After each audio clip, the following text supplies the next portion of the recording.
que não seja este planeta caótico. Entretanto, o surpreendente é que João não discursou sobre a alegria fragmentada e passageira que sentimos, vez ou outra, mas a respeito da alegria.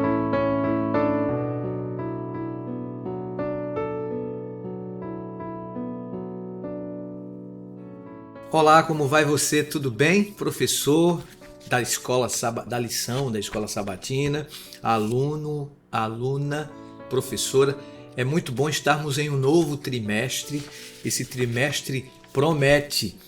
Vamos falar sobre Deuteronômio, o livro de Deuteronômio. Como você está vendo aí, ó, é a lição da escola sabatina, a verdade presente em Deuteronômio. Esse é o tema geral. E para introduzirmos o estudo da lição desta semana, e vamos recapitular aqui com você, querido internauta que me assiste pelos canais adventistas Engenho da Rainha e também Pr. Emanuel Gonçalves no YouTube, eu gostaria de fazer uma oração para a gente começar. Onde você estiver e se puder, feche seus olhos e ore comigo.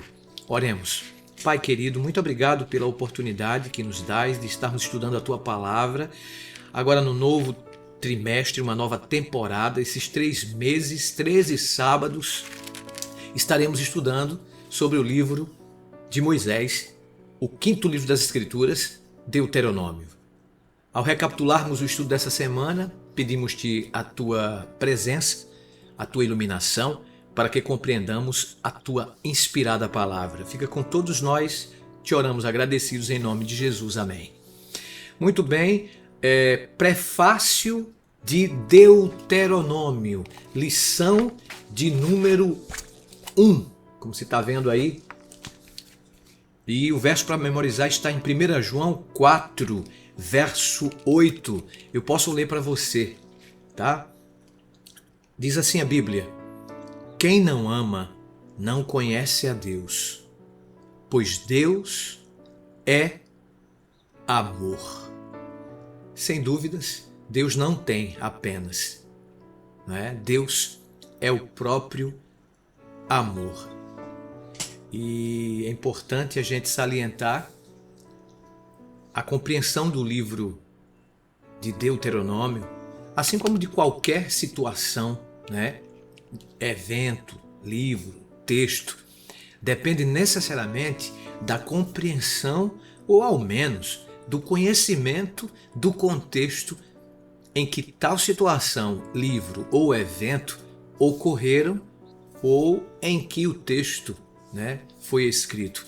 Isso é verdade em relação tanto a eventos e textos contemporâneos, quanto também a textos antigos, que é o texto que nós vamos estudar durante esses 3 meses aqui no lição da escola sabatina. E na lição desse trimestre, propriamente, nós lidaremos com um dos livros que compõem o Pentateuco, os 5 primeiros livros das Escrituras. Considerando que o livro foi escrito há mais de 3.400 anos, precisamos nos lembrar de manter em foco a realidade de que, primeiro, sua forma de falar, o que foi dito, é diferente da maneira que estamos acostumados a falar. Segundo, seu contexto histórico não é o nosso contexto. E último, sua visão de mundo era muito, até demais eu diria, diferente da visão que nós temos hoje em pleno século XXI. Além disso, é preciso considerar que Deuteronômio, nosso livro de estudo durante esse trimestre, está inserido em um conjunto harmônico de literatura histórico-legislativo-religiosa e que, de certa forma, funciona como a transição nos 3 aspectos que eu citei para a literatura: a história e a religião, que encontramos nos livros posteriores a partir de Josué. Mas ele não faz uma transição simplesmente do vazio. Ao contrário, acentua, rememora e coloca nova luz sobre a relação de eventos e histórias passadas com as ações e eventos do presente. E de forma paradoxal, como acentuamos na nossa pequena introdução, Deuteronômio faz essa ligação reflexiva de maneira fenomenal e única.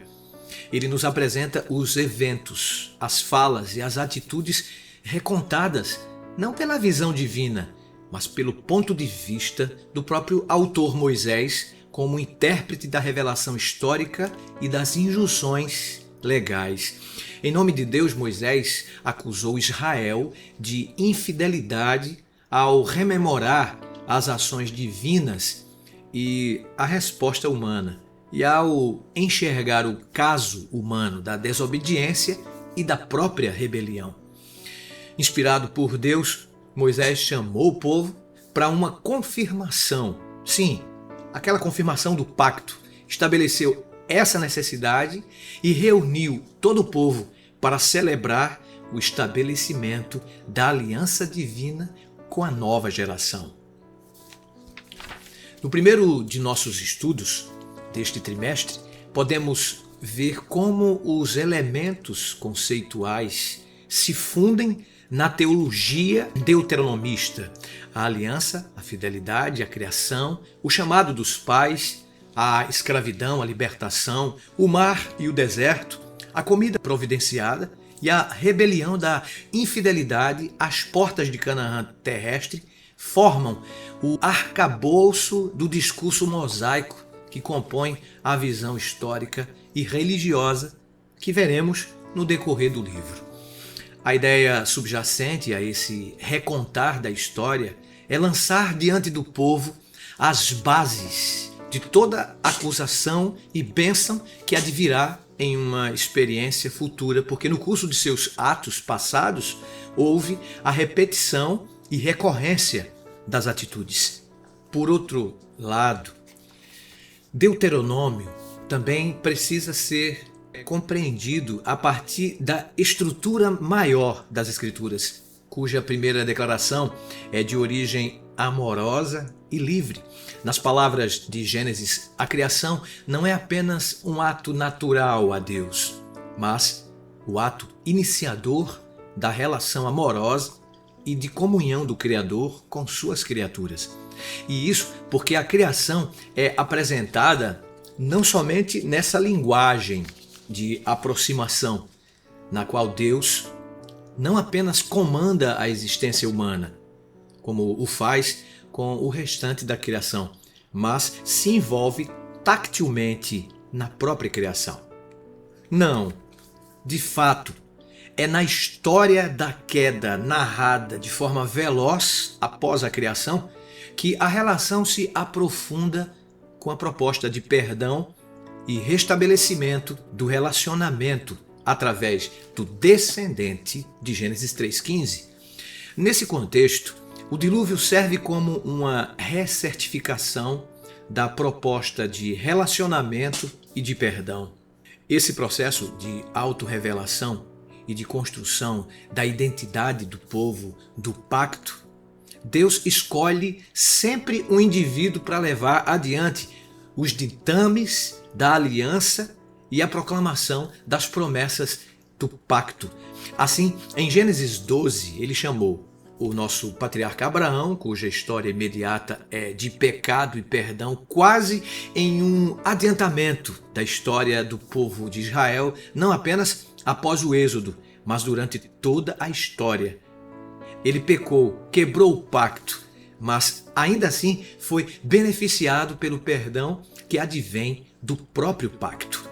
Esse paradoxo, é bom lembrar, meu irmão, minha irmã, é explicado pela compreensão de que a aliança ela é divina, um concerto entre os membros da divindade, tendo os seres humanos como parte beneficiada e não parte constituinte. Por isso, a aliança é sempre na boca de Deus como minha aliança. Portanto, quando a aliança é quebrada ou anulada, não são as suas cláusulas que deixam de existir, mas o benefício dela sobre aquele que a quebrou.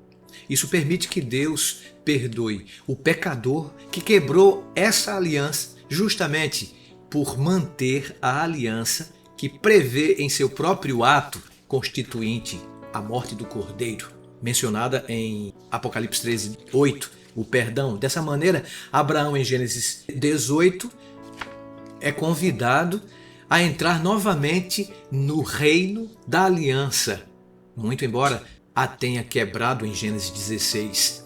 E esse padrão se repete com o povo de Israel, seus descendentes após ele, que, sendo chamados no Sinai a participar da aliança propositiva de Deus, a quebra no próprio Sinai e em vários momentos posteriores de sua história, sendo sempre lançado para fora da cidadela protetora da aliança, mas jamais longe de seu alcance salvífico e perdoador, já previsto na própria aliança em Levítico capítulo 26. Não deixa de ser interessante e chama à reflexão o fato de que, no fim do livro de Deuteronômio, Moisés tenha dedicado tempo justamente para lembrar a nova geração sobre o poder e o alcance dessa aliança. No texto que inicia seu penúltimo discurso, em Deuteronômio capítulo 29, verso 10 em diante, Moisés afirma que a aliança renovada naquele tempo era feita também com os que ali não estavam e se estendia a todo o povo e não apenas a um grupo de pessoas. Além disso, aquela era a aliança do Eterno, a qual eles eram convidados a entrar, não a estabelecer. A aliança seguiria existindo, mas o privilégio de pertencer a ela era então oferecido a cada membro daquela geração, ainda que o Senhor soubesse que seu juramento naquele dia não perduraria muitos anos e que eles apostatariam, infelizmente, e se afastariam de Deus. O segredo dessa insistência de Deus se encontra no seu mais básico atributo comunicável, o próprio amor. Se há uma declaração sobre ele da qual nós, humanos pecadores, gostamos, é que ele é amor, você não acha? Não obstante, não chegamos ainda a compreender o que isso verdadeiramente significa.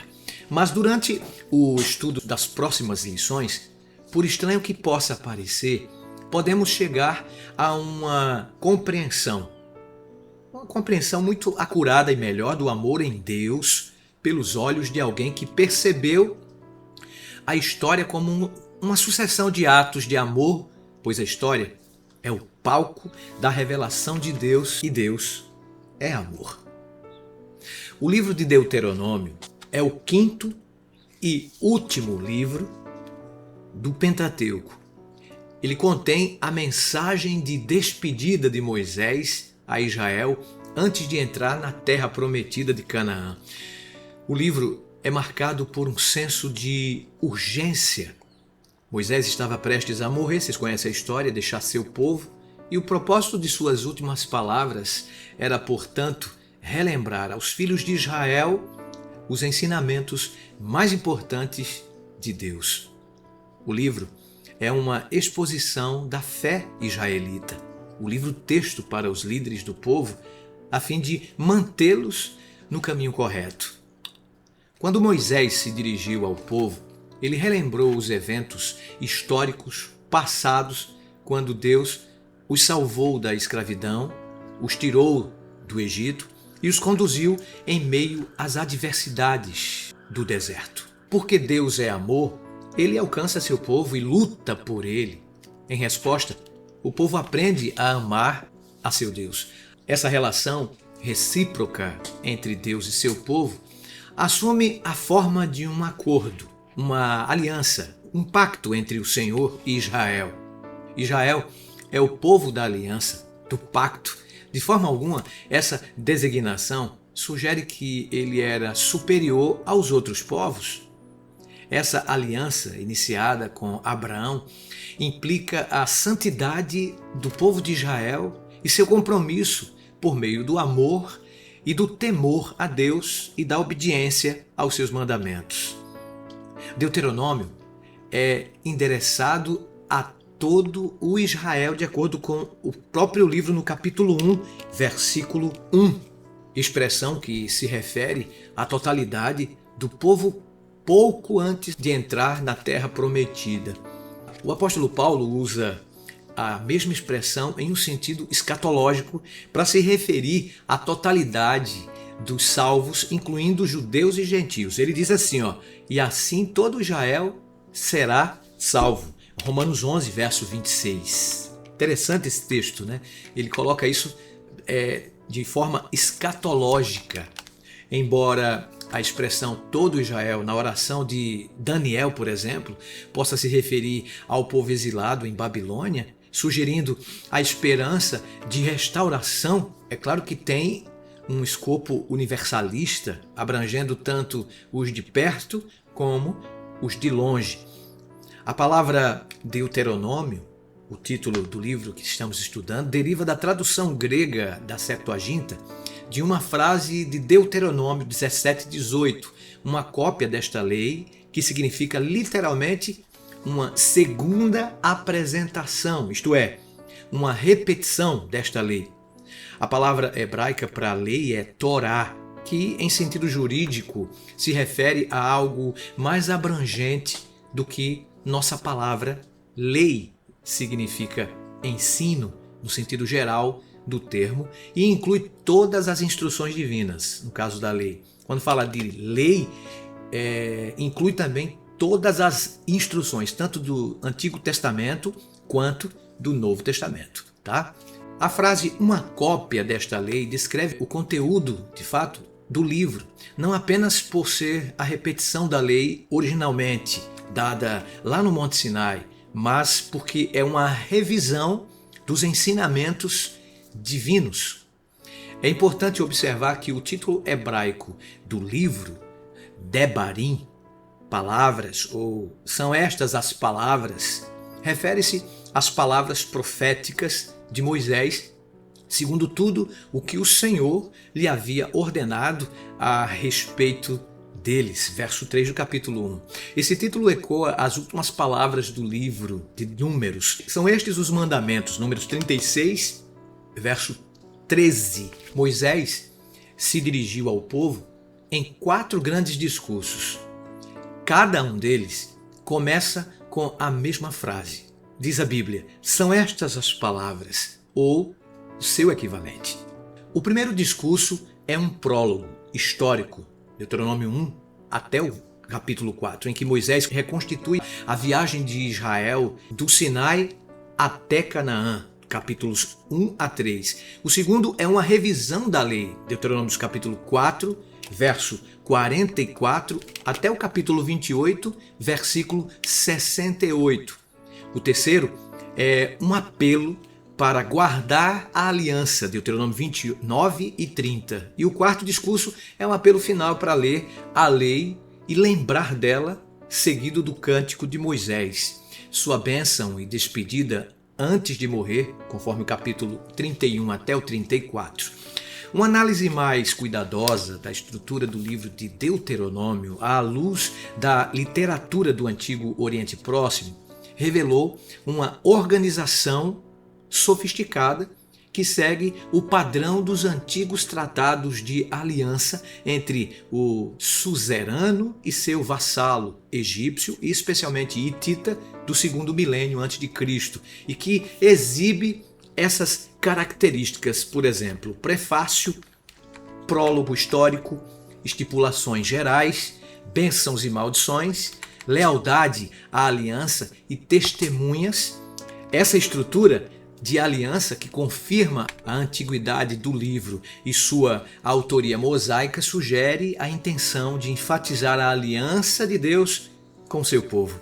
Os eventos históricos, por exemplo, é um lembrete das obras de salvação de Deus em favor de seu povo, precedem e estabelecem o fundamento da aliança desde o patriarca Abraão e do Egito até o presente. Esses eventos sugerem uma teologia bíblica da história que é essencialmente diferente das modernas concepções ocidentais de história. Para a Bíblia, meu irmão, minha irmã, a história não é o fluxo mecânico de eventos de causa e efeito. Em vez disso, é o resultado da presença poderosa de Deus e de suas ações contínuas. O Senhor faz a aliança por meio de sua ação na história. Ele é o primeiro a mover-se e agir. Esses atos na história são a base dessa aliança. Deus fez a aliança com o seu próprio povo, porque Ele é o Senhor que os tirou da terra do Egito, portanto, Ele é amor. A palavra hebraica Debarim, palavras, Dabar, é o singular de Debarim. O título hebraico do livro de Deuteronômio também significa eventos e se refere à história sagrada das obras divinas de salvação. O livro de Crônicas, que narra essa história no Antigo Testamento, é chamado em hebraico Dibrei Ayamim, que significa as palavras dos dias. As palavras de Deus também devem ser lidas por meio desses eventos históricos. O princípio fundamental da aliança de Deus com o seu povo é o amor. O verbo amar, que é justamente o texto para memorizar desta primeira lição, o texto de 1 João, capítulo 4, verso 8, que fala do amor, a epístola do amor, que foi escrita, claro, pelo discípulo amado. Esse verbo aparece muitas vezes no livro, não apenas para se referir ao amor de Deus por seu povo. Nesse livro de Deuteronômio, o amor divino não é descrito apenas como uma emoção. O amor de Deus é intenso e infinito e se manifesta por meio de eventos que expressam a intensidade, a autenticidade e a natureza infinita desse amor. Por causa desse amor que criou os céus e a terra, Deus também entrou na arena dos eventos humanos e salvou o seu povo por amor. Não é sensacional esse amor de Deus, descrito tanto nas páginas do Novo Testamento como nas páginas antigas do Velho Testamento? Em resposta ao amor divino, Israel, o povo da aliança, é exortado por Deus. Portanto, ame o Senhor, seu Deus, de todo o seu coração. Lembram dessa máxima? De toda a sua alma e com toda a sua força. Isso está escrito em Deuteronômio 6, versículo 5. É repetido por Jesus no Novo Testamento. O amor implica então que eles devem se lembrar de Deus, devem ouvi-lo, esforçar-se para compreender e obedecer às suas palavras, temê-lo, respeitá-lo, fazer o que ele pede. O livro de Deuteronômio é um apelo para se estudar e ensinar as palavras de Deus. E tem sido estimado nas comunidades judaicas, exemplificando aqui, e também cristã, como um dos mais importantes de seus escritos sagrados. É o livro que contém o Shema Israel. Escute Israel, capítulo 6, verso 4 desse mesmo livro, que moldou a identidade religiosa judaica. É também um dos livros do Antigo Testamento mais presentes no Novo Testamento, onde é citado 80 vezes. É um dos livros mais importantes da Bíblia, de relevância para o povo de Deus no fim dos tempos, quando estão prestes a entrar na terra prometida que o Senhor lhes preparou, de acordo com João 14, verso 2. O livro de Deuteronômio deve ser estudado cuidadosamente pelos que vivem na terra de hoje. Então, hoje, em pleno século XXI, é importante a gente estudar esse livro do Antigo Testamento. Não basta ouvir e estudar as palavras de Deus, amigo, amiga. Temos que viver de acordo com o que ouvimos e entendemos. Você não acredita nisso? Quando criança, Jacques Doukhan ouviu de seu rabino uma lenda sobre um homem que encontrou um trompete milagroso no mercado. O vendedor se gabou de suas qualidades mágicas. Este trompete, disse ele, tem um poder maravilhoso. Se você o tocar, o fogo será imediatamente dominado. Assim que o homem chegou em casa, quis testar o poder desse instrumento tão falado. Ele colocou fogo em sua casa e começou a tocar o trompete. Olha só, quanto mais tocava, mais o fogo crescia e queimava a casa. O homem ficou furioso com a pessoa que lhe vendeu o trompete e correu de volta ao mercado para reclamar. O vendedor explicou que a função do trompete não era apagar o fogo, mas alertar as pessoas que ao avistarem o fogo viriam apagá-lo. Uma das diferenças mais importantes entre Deus e o ser humano é que quando Deus fala, as coisas acontecem. Encontre exemplos na Bíblia que ilustram esse princípio. Em comparação, encontre na história, na vida política e em sua própria vida casos que ilustram as discrepâncias entre palavras e ações. E você vai perceber que quando Deus fala, acontecem as coisas. E às vezes, ou na maioria delas, quando os seres humanos falam, as coisas parecem não acontecer. Deus te abençoe durante a lição desse trimestre, que eu gostaria de terminar orando com você. Onde você estiver e onde você puder, feche seus olhos. Ore comigo. Pai, muito obrigado pela lição que aprendemos hoje, das palavras de Deuteronômio, este livro fantástico que fala do amor de Deus para com seu povo e da recíproca do seu povo para com seu próprio Deus. Abençoe cada estudante da tua lição, da lição da Escola Sabatina, da tua palavra, que as mesmas palavras possam ser praticadas no dia a dia por cada um de nós. Porque o mais importante do que ler e do que ouvir é colocar em prática as palavras de salvação. Dá-nos a tua bênção, o teu poder e a tua graça, pois te oramos agradecidos em nome de Jesus. Amém. Bem, meu irmão, minha irmã, ficamos por aqui, mas te aguardo na próxima semana com mais uma lição da Escola Sabatina. Deus te abençoe. Até lá!